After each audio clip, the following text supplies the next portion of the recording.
اللہم رب زدنی علما والحقنی بالصالحین۔ اعوذ باللہ من الشیطان الرجیم، بسم اللہ الرحمن الرحیم۔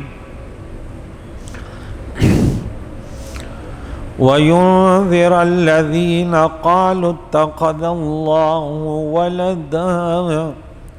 صدق اللہ العظیم۔ سورہ کہف کا دوسرا درس۔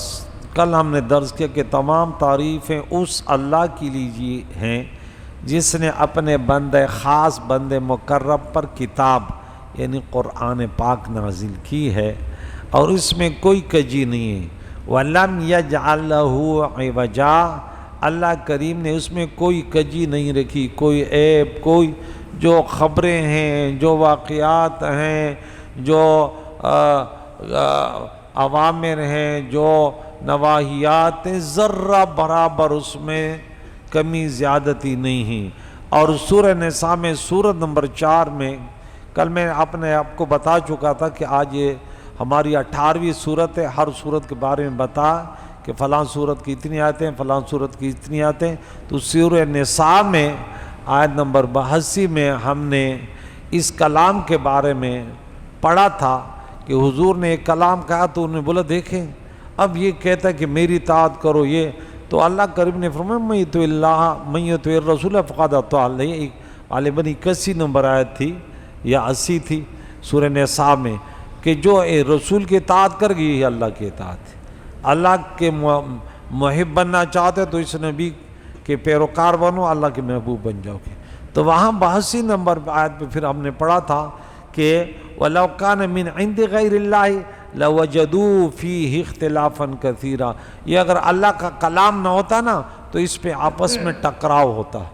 دنیا کا کوئی انسان کتنا بھی آگے چلا جائے لیکن اس کی کتاب میں غلطی لازمی ہوگی۔ لیکن ہم ایسے لوگ ہیں، ہم پتہ نہیں ہمارے ذہن میں کیا ہے، مثال کے طور پہ ہمارا کوئی پیر ہے، اگر کسی نے یہ کہہ دیا کہ اس نے غلطی کی بس اب اس کی خیر نہیں ہے، تو نے کیسے بولا اس نے غلطی کی؟ تو بھئی انسان نے اگر غلطی کر لی تو کیا ہوا؟ نہیں نہیں نہیں نہیں نہیں بھائی، یہ بات ممکن نہیں ہے۔ وہ تو چھوڑو، ان کے مریدوں میں بھی غلطی نہیں ہو سکتی۔ یہ وہ کفریہ عقائد ہیں جو ہمارے اندر پھیلے ہوئے ہیں۔ اللہ کی پناہ میں اپنے بچوں کو پڑھاتا ہوں تو فوراً سورہ توبہ کی وہ آیت نکالنے کا تو کہ بنی اسرائیل نے اپنے اللہ کریم نے فرمایا انہوں نے اپنے پیروں اور مولیوں کو خدا بنا رکھا۔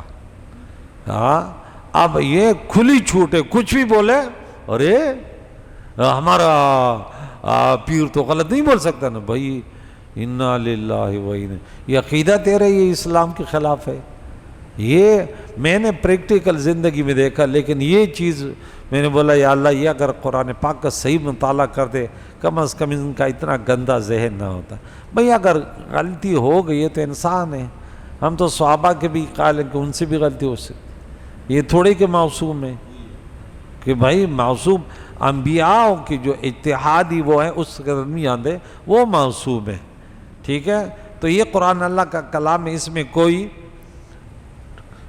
عیب کوئی کمی زیادتی نہیں ہے، تاکہ اب یہ مستقیم کتابیں اب ڈرائیں اللہ کے سخت عذاب سے، اللہ کے طرف سے ان لوگوں کو جو نافرمان ہے، اور خوشخبری سنائے ان مسلمانوں کو جو ایمان کے ساتھ اعمال صالحہ کے لیے کیا ہے، ان کے لیے بہترین اجر ہے جس میں وہ ہمیشہ رہیں گے، ہمیشہ رہنے والے ہیں۔ آج کا درس ہے وَيُنذِرَ الَّذِينَ قَالُوا اتَّخَذَ اللَّهَ وَلَدًا، اور ان لوگوں کو ڈرائیں جو کہتے ہیں کہ اللہ نے اولاد بنا لی۔ تو اشارہ اہل کتاب کے طرح ہے، جو ہم سورہ توبہ میں پڑھ چکے ہیں کہ یہودیوں نے کہا عزیر علیہ السلام نعوذ باللہ اللہ کا بیٹا ہے، اور عیسائیوں نے عیسیٰ علیہ السلام کو اللہ کا بیٹا بنایا۔ یہ ان کا شرکیہ عقیدہ ہے۔ اللہ تعالیٰ کے لیے ہاں اللہ کی تعریف سورہ اخلاص میں بہت پیاری صورت ہے، لم یلد ولم یولد، بس۔ اور یہاں پہ یہ آ رہا ہے کہ ما لہم بِعِلْمٍ، انہیں کوئی علم بھی نہیں ہے۔ ولا لآبائے، نہیں ان کے باپ دادوں کو علم تھا۔ حضور علیہ السلام کے وقت میں جو موجود ہیں یہ بھی غلط، ان کے دادا پردادا بھی غلط، شیطان نے ان کو ورغلا لیا، ان کے ذہنوں میں بات ڈالتے ڈالتے ان کو شرک میں، کیونکہ شیطان کی کوشش ہے، انسان اللہ کا منکر تو نہیں ہوتا، یاد رکھیں اللہ کی بندگی سے منکر نہیں ہوتا، لیکن اس کے عقیدے میں شرک ڈالتے، بولے چلو مشرکین مکہ کس انداز سے بت پرستی، کیا بت بنائے، پھر بھی ہر بات پہ اللہ کہتے تھے، ہم تو ان کی عبادت، وہ سورہ زمر سورہ نمبر کیا ہے، سورہ نمبر 38 39 اور آیت نمبر کیا 3 ہے، ہم تو ان کی عبادت کیوں کرتے ہیں، لِيُقَرِّبُنَا إِلَى اللَّهِ زُلْفَى مَا نَعْبُدُهُمْ إِلَّا يُقَرِّبُنَا إِلَيْهِ۔ یہ شیطان نے کہاں تک ان کا ستیہ ناش کر دیا، بتوں کو پوچھ رہے ہیں، بولے یہ تو اللہ کے مقرب ہیں، یہ اللہ کے منکر وہ بھی نہیں تھے۔ تو جو فساد پیدا ہوتا ہے نا، اگر علماء کے پاس نہیں بیٹھیں گے آپ کا عقیدہ خراب ہو جائے گا۔ میں جن لوگوں کے میرے تعلقات ہیں میں جانتا ہوں، ہر فیملی میں اتنے خرافات، یعنی گناہ نہیں کفریات، ان کے عقیدے ہی ختم ہیں۔ یا اللہ یہ عقیدہ کہاں سے لیا؟ میں سمجھتا ہوں یار یہ داڑھی والا ہے، یہ تو نماز، یہ جو بول اٹھتا ہے انا للہ، یار اس کا بھی تو عقیدہ برباد ہے، یہ کیا ہوا یار؟ ایسی بات آپ کے سامنے جیسے منہ کھولتا ہے، میں نے بولا یا اللہ اگر اس کو سمجھائے تب بھی مصیبت، یار یہ لگتا ہے مولوی صحیح نہیں ہے، ہاں بھئی یوں مسئلہ یوں ہے، کیا بات کر رہے ہیں؟ میں طالب علم تھا تو ایک شخص نے بولا ہمارے مولوی نے ایسے تقریر کی، میں نے بولا غلط بولا، تو وہ کہتے یار یہ ایک طالب علم ایسی بات کرتے ہیں، وہ کتنا مولوی ہے یار، میں نے بولا اس کے پیٹ بھی اس کا بڑا ہے، اس کی گردن بھی بڑی ہے، اس کا آواز بھی بڑی ہے، لیکن اس کی بات غلط ہے یار، میں کہ طالب علم ہوں اتنا جانتا ہوں یار کو وہ کہتے ہیں یار آدھا گھنٹہ تو وہ صرف سلام پڑھتا ہے جب کھڑا ہوتا ہے، ایسی تو اس کی آواز ہے، وہ کہتے مجھے 2.5، میں نے بولا پورا الف سے لے کر یہاں تک جھوٹا مکار ہے، یہ عقیدہ غلط بیان کر رہا ہے، تو لیکن سمجھانا پھرو، بولے نہیں بھائی اتنا بڑا مولوی، لوگ ایسے ہلتے رہتے ہیں، جھوٹوں کا تو یہ انداز ہوتا ہے نا، ذرا ہل کر بیلو، ذرا سبحان اللہ کہہ دو، ذرا ماشاءاللہ کہہ دو۔ ہاں اب ایک بات کہنے والا ہوں، لوگوں کا ایسے ذہن کہ بھائی اس میں مولوی بھی بیٹھے ہوتے ہیں، ہوشیار رہیو، ہاں سب ایسے نہیں ہیں، وہ چیک کریں گے کہ جو تو نے واقعہ بیان کیا حدیث کہاں ہے۔ تو یہ ان کے باپ دادوں کے پاس کوئی علم نہیں تھا، اور یہ کہتے ہیں نہیں ہم اپنے باپ دادوں کے راستے کو نہیں چھوڑ سکتے۔ بھئی باپ دادا بغیر دلیل کے تو نہیں، وہ دلیل پیش کرو، کیوں ایسے کرتے رہے؟ ٹھیک ہے اگر کوئی دلیل ہے تو قرآن و حدیث اصل ماخذ تو موجود ہے اور قیامت تک محفوظ رہے گا۔ اللہ نے اب حضور علیہ السلام کا ہر کلام محفوظ ہے، ہاں تو وہ کہیں تو ہوگا نا۔ آج کل تو سوشل میں یہ میرا بیٹا بھی یوں کر دے گا تو بولا یہ حدیث ہے یا نہیں ہے، وہ آ جائے گا من گھڑت ہے، ضعیف ہے، سرے سے نہیں ہے۔ آج کل تو آسان آ گیا، پھر بھی لوگ فائدہ نہیں اٹھا رہے۔ تو یہ ان کے باپ دادا پردادوں کے منہ سے جو نکلتی ہے، کبرت کلمتان تخرج من افواہہم، کہ یہ بہت سنگین، یہ بہت بڑی گناہ کی بات ہے جو ان کے منہ، ان کی زبانوں پر آ رہی ہے اور باہر آ رہی ہے، زہریلا کفریہ بات ہے کہ اللہ کے لیے انہوں نے اولاد مقرر کر لی۔ یقولون الا کذب، یہ محض جھوٹے ہیں، نہیں کہتے مگر جھوٹ، یہ محض جھوٹے ہیں۔ کون؟ حالانکہ بڑے بڑے پیر ہیں، بڑے بڑے مولوی ہیں، بڑے بڑے مفتی ہیں، لیکن ایک نمبر کے جھوٹے ہیں۔ آج ان لوگوں میں کم مولوی موجود ہیں کیا؟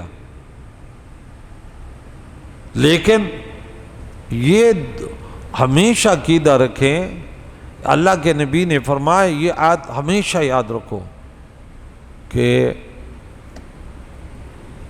یہ جب میں نے پہلے یہ حدیث مبارکہ یہ آیت پڑھی، اس کے بارے میں نے تشریح کی تو میں کافی ڈر گیا کہ یا اللہ یہ تو بڑی خطرے کی گھنٹی ہے۔ سورہ توبہ آیت نمبر 69 پہ دیکھیں، غالباً یہی ہوگی آیت، کہ جب یہ آیت ہم نے پڑھی کہ 69 آیت ہے کہ کالذی من قبلکم، یا منافقین کی تعریف، پھر ان کا انجام، پھر جیسے وہ جو تم سے پہلے لوگ تھے کہ وہ بڑے طاقتور تھے، اشد منکم قوتاً اکثر اموالا و اولادا، مال بھی ان کے پاس زیادہ، قرآن بتا رہے اولاد بھی زیادہ تھی، انہوں نے اپنا جو زندگی کا حصہ تھا اس نے فائدہ اٹھا کے چلے گئے، اور فاستمتعتم بخلاقکم کما استمتع الذین من قبلکم، تم نے اپنے زندگی کے حصہ جو ہے وہ برت لیا، اس سے فائدہ لیا جیسے ان لوگوں نے لیا جو تم سے پہلے تھے۔ یہ بات بڑی خوف زدہ ہے، وَخُذْتُمْ كَالَّذِي خَاضُوا، اور تم بھی بےہودوں میں گھس گئے جیسے وہ لوگ گھس گئے تھے۔ ان لوگوں کے اعمال ختم۔ یہاں پہ مفسرین نے لکھا، اللہ کے نبی کی حدیث جمع کی کہ جیسے ایک بالش دوسرے کے برابر ہوتی ہے، دیکھیں کوئی فرق نہیں تھا، بولو تم بالکل ان جیسے ہو جاؤ گے، یعنی اس میں ایسے لوگ آئیں گے جو بولیں، آپ بولیں گے یہ تو کلمہ پڑھ رہے ہیں، یہ تو نماز پڑھ رہے ہیں، تو کیا وہ نماز و کلمے نہیں پڑھ رہے ہیں؟ کیا وہ جنت و جہنم کی باتیں نہیں کر رہے؟ یہ کون کہتے ہیں لن يدخل الجنت الا من كان هودا و نصارى؟ غالباً 110 یا 111 نمبر آیت ہوگی۔ کون بولا جنت میں تو صرف ہم جائیں گے، یعنی جنت کو مانتے ہیں، اللہ کو مانتے ہیں۔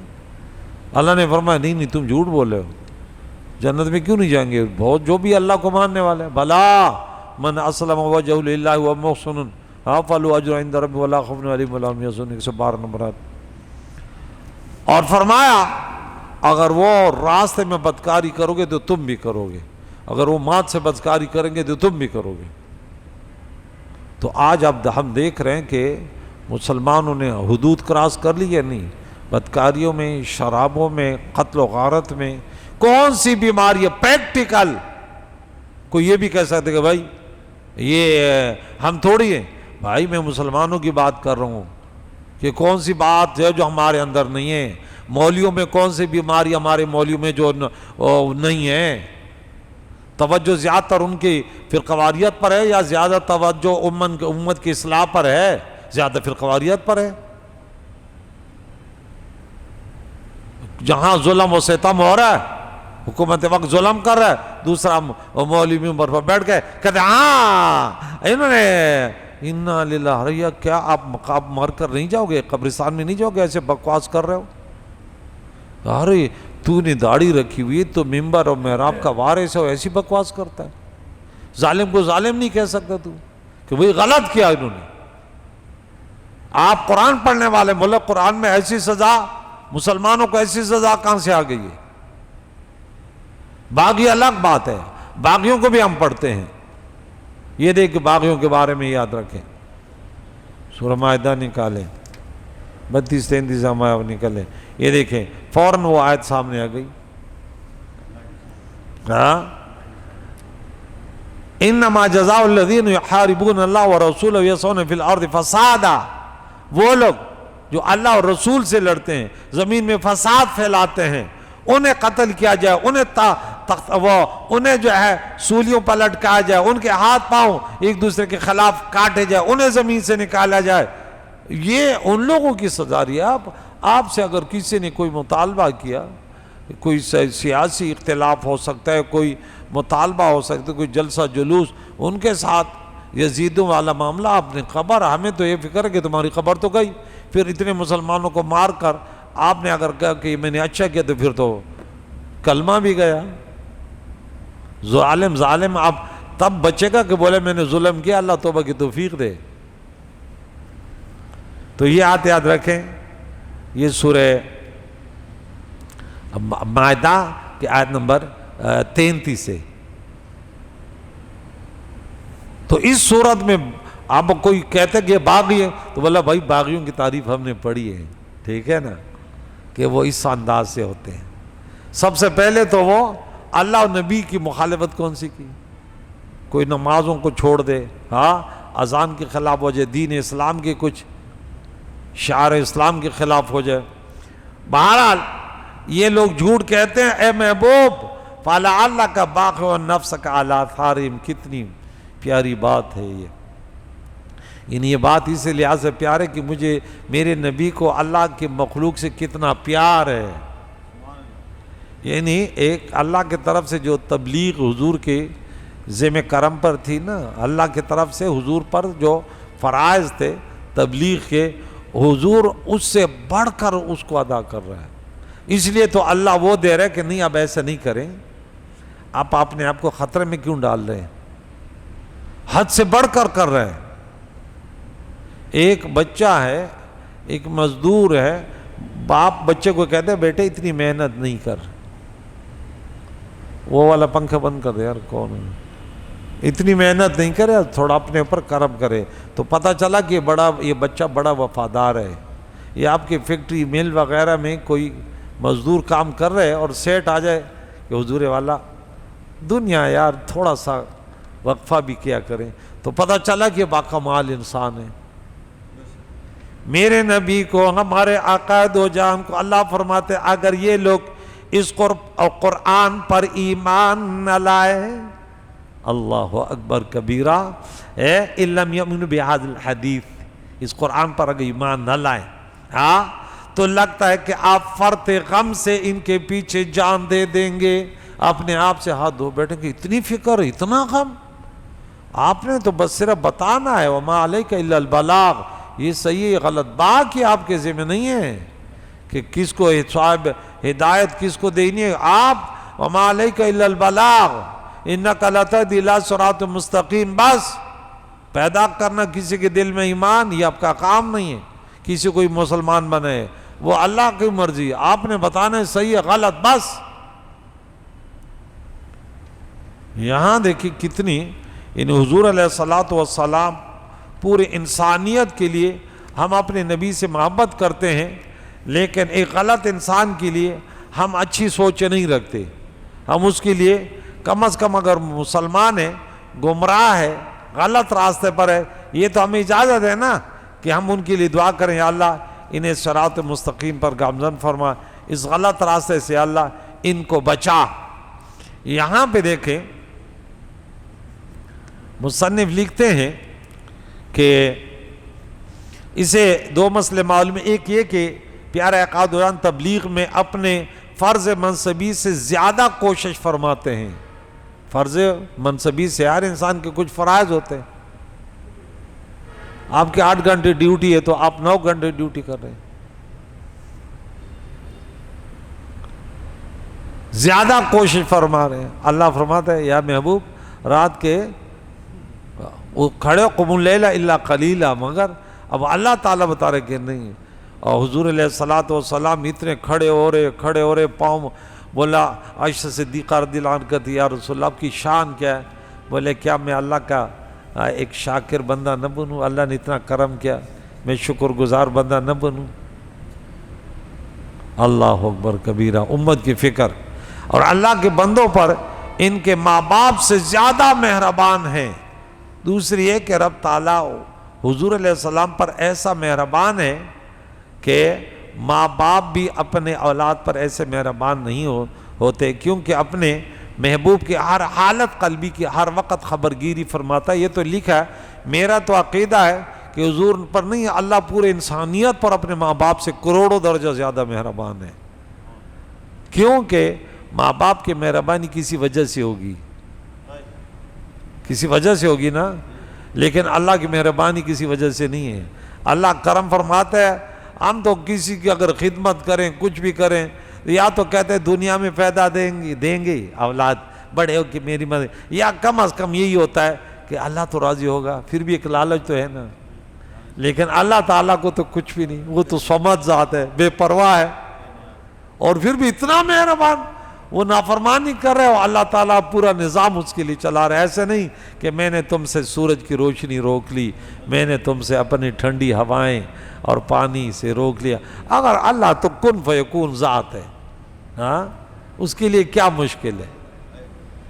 پھر بھی اتنا مہربان کہ اے محبوب اگر وہ اس قرآن پر ایمان نہ لیا پھر افسوس سے اپنے آپ کو نقصان نہ دے. اِنَّا جَعَلْنَا مَا عَلَى الْأَرْضِ زِينَةً لَّهَا لِنَبْلُوَهُمْ أَيُّهُمْ أَحْسَنُ عَمَلًا. روئے زمین پر جو کچھ ہے اِنَّا جَعَلْنَا مَا عَلَى الْأَرْضِ زِينَةً لَّهَا، یہ سب اس زمین کی خوبصورتی ہے.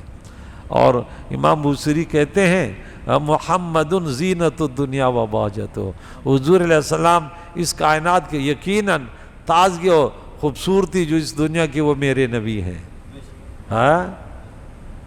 اللہ اکبر. تاکہ ہم انہیں آزمائیں ان میں سے کون اچھا کام کرنے والا ہے. وَإِنَّا لَجَاعِلُونَ مَا عَلَيْهَا صَعِيدًا جُرُزًا. اے محبوب یہ جو کچھ اس زمین پر ہے ہم نے اس کو ضرور چٹیل میدان بنانے گے، اس کو ختم کر دیں گے. وقت آئے گا نہ پہاڑ ہوں گے، نہ دریا ہوں گے، نہ درخت ہوں گے، ایک ہموار میدان، بالکل ایسے پہاڑ بھی روئی کی طرح اڑ جائیں گے. یہ ہمیشہ نہیں رہیں گے، لیکن یہ تو تھوڑا سا امتحان ہے. اس کے بعد پھر اپنے بندوں کے لیے ہم نے جو تیار کیا وہ نہ آنکھوں نے دیکھا نہ کانوں نے سنا اور کسی انسان کے دل میں اس کا تصور نہ گزرا، کیونکہ وہ ہمارے عقلوں سے ورا ہے نا. ہم تو جس چیز کو دیکھتے انسان نے جس چیز کو نہیں دیکھا نا اس کا تصور انسان نہیں کر سکتا. یہ کمزوری ہے. ہم تو اپنے کمزور ذہنوں میں کیا بنائیں گے؟ دنیا کا کوئی بنگلہ بنا لیں گے، کوئی اچھا سا پارک بنا لیں گے، لیکن پتہ نہیں وہ کیا ہوں گے. رب فرماتے وہ اتو بھی متشابہ. بس یہ تو ہم مشاکلت فی لفظ ہے کہ یہ بتاتے رومان ہے، انار ہے، انگور ہے، بولے یہ الفاظوں میں ایک جیسی بات ہے. ان کی آپ دیکھیں یہ آنکھیں تو وہ آنکھیں ایسی تھوڑی ہوں گی، یہ آنکھیں تو خراب ہوتی ہے، یہ تو کمزور ہیں، لیکن وہ تو کروڑوں سال گزر گئے کوئی فرق ہی نہیں آ رہا. دانتوں میں فرق نہیں آ رہا، جسم میں فرق نہیں آ رہا.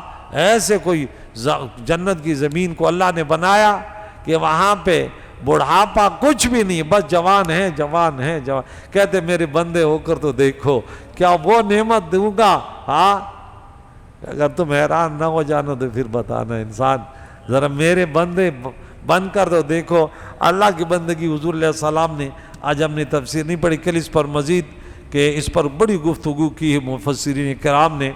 اللہ تعالیٰ میں قرآن پاک کی اس پیاری پیاری کل اچھا یہاں سے واقعہ اصحاب کہف بھی شروع ہو رہا ہے. آیت نمبر 9 سے حسبت ان اصحاب الکہف والرقیم کانوا من آیاتنا عجبا. اے مخاطب کیا تم نے یہ گمان کیا ہے کہ غار والے اور کتبے والے ہماری نشانی میں سے ایک عجیب نشانی تھی. اس کے بعد اصحاب کہف رقیم کیا ہے، اس میں مختلف اقوال ہے. اور یہ واقعہ کہ کتنے پیارے جوان تھے، ایک کافر بادشاہ کو چھوڑ کر غار میں جا کے پناہ لیتے ہیں. یا اللہ ہمیں یا اللہ تعالیٰ اس سے نجات. کیا اس امتوں میں بھی ایسے لوگ تھے جو اللہ کی رضا کے لیے اس دنیا کو اور خاندان انسانوں میں رہنے کو چھوڑ دیا. اس وقت ہمارے پاس فل اختیار ہے میرے بھائیوں میرے بیٹوں، بڑی آسانی اللہ کی بندگی میں. یہاں یہ تو مسلمانوں کا ملک ہے، کفرستان میں چلے جاؤ، امریکہ برطانیہ میں بھی چلے جاؤ، تم پر کوئی پابندی نہیں ہے. رات دن سر بسجود ہو جاؤ، تمہیں کوئی روکنے والا نہیں ہے. میرے حضور کا وقت کتنا مشکل تھا کہ حضور خود سر بسجود ہے تو اوجڑیاں لا کے اس کے کاندھے پر ڈالیے. اللہ اکبر کبیرہ. کیا مشکلات ہیں، پتھر مارے جا رہے ہیں. فرأیت الذی ینہی عبدا اذا صلی. ارے تو نے اس شخص کو دیکھا کہ میرے بندے کو نماز سے روکتے ہیں. اللہ اکبر کبیرہ. اللہ تعالیٰ سے دعا ہے ہم اس وقت سے فائدہ اٹھا کر اپنے پیارے نبی کی سنتوں کو آج زندہ کرو. لوگ تمہاری تعریف کریں گے. وہ وقت آئے گا سنت پر چلنا اتنا مشکل ہوگا کہ لوگ تمہیں پتھر ماریں گے. پھر بولو گے کاش اس وقت ہم عمل کرتے جب کوئی پابندی نہیں تھی، درس قرآن سننے پر کوئی پابندی نہیں تھی. پھر وہ وقت آئے گا نہیں مولانا صاحب یہ مسجدیں ہیں لیکن یہ تمہیں اجازت تھوڑی ہے کہ تو بیٹھ جا درس دیتے رہے. پابندیاں ہیں. پھر ریکارڈ کر کے دنیا والوں کو سنا دیں پابندیاں ہیں. اگر ہم نے اس کی قدر نہ کی یہ اختیارات اللہ لے لے گا. بولا بندے یہ اختیارات تیرے پاس تھے، تو نے فائدہ نہیں اٹھایا، آج تو اس سے محروم ہو گیا. کریم اللہ ہمیں اس سے فائدہ اٹھا کر اللہ کو راضی کر کے اپنے نبی سے سچی محبت کر کے دنیا والوں کو دکھانے کی توفیق عطا فرمائے کہ ہم کو نبی کو صرف زبان سے نہیں بلکہ عملی میدان میں نظریات میں حضور علیہ السلام سے سچی محبت کرتے ہیں، اللہ کی بندگی کرتے ہیں، اللہ قبول فرمائے اور آخری سانسوں تک توفیق عطا فرمائے۔ وصلی اللہ علیہ وسلم۔